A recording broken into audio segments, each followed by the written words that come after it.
oleme siin kesklinna lähedal Veskimetsas. Tegemist on väikse majaga, suure perega siia ei koli ilmselt, aga kui seda võrreldagi just näiteks kesklinna 3-toalise korteriga, no mis sa veel tahad, sa saad siin privaatse aia kauba peale, sa saad sauna kauba peale, tegelikult on väga vinge asi. Ja lisada siin on seda kamin olemas, et 600 ruudune grunt ja grunt tundub suurem kui tegelikult on, ja nii äge hooldatud. Just, nii et lähme vaatame.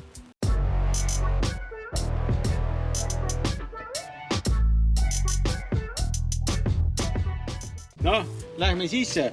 Üks asi mainimata jäi, et siin on ka tark lukk, et võtmed ei kao. Lapsed ei kaota võtmed ära. No, esimene korrus. Nagu Aleksei mainis, siin on kamin ja oleme siin keskel selline avar elutuba / köök. Köögist muidugi, et saaks kõik hõrgutised, mis valmivad, saaks otse terrassile minna. Terrass on nagu sukane elutoa pikendus siin.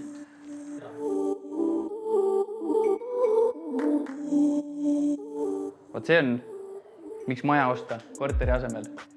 Muidugi siinpool maja otsas on saunakompleks, samamoodi pääseb otse terrassile, kui saunast minna. On WC vannituba, nii et saun, seal on 4 inimest rahulikult, 2 duši. Ja siis paned välja ilma nautima. Äge.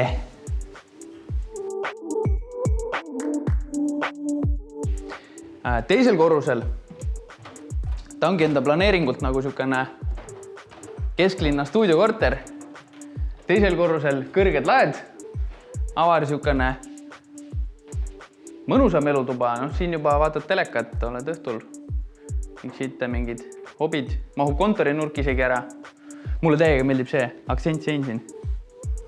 Ja teisel korrusel siis elutoa kõrval, magamistuba, sisse ehitatud garderoobiga. No siin on ka piisavalt ruumi.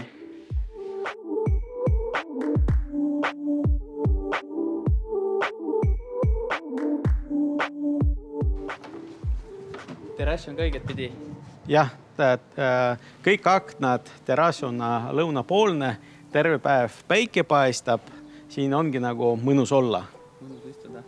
Maja ongi täpselt siin krundi küljes, nii et igati õieti planeeritud.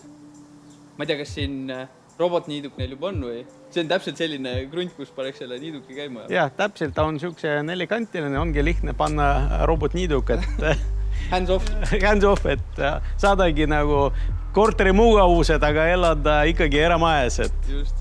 Kui me korteriga teda võrdleme, siin ongi täpselt on siukse planeeringuga, vinge nagu stuudiokorter, aga samas sul on, eks ju, kõik need terrassid, oma krundid, saunad, aga Aleksei, räägi, kellele see maja sobib? See maja sobib väga hästi noortele, kel pole last, kes ongi alternatiiv nagu korter, aga kes tahavad nagu grillida, tahavad privaatsus ja teine sihtrühma inimese, kel on vastupidi lapsed välja kasvanud, kes tahavadki nautida rahuliku elu ja olla loodusel. Natukene näpud mulda panna. Jah, täpselt nii. Kui kellelgi huvi tekkis, mis tegema peaks? Peab lihtsalt võtta ühendus, et siin telefoninumber. Ma kujutan ette, ta ongi kesklinna sükse uuema korteriga samas hinnaklassis, samas ongi need kõik hüved, et jah, ta ei ole nüüd klassikalisele maja ostjale, kellel nagu suur pere on, aga samas ma kujutan ette, et siin võib päris kiiresti see maja liikuda, nii et ole valvas, võta ühendust. Kiirusta.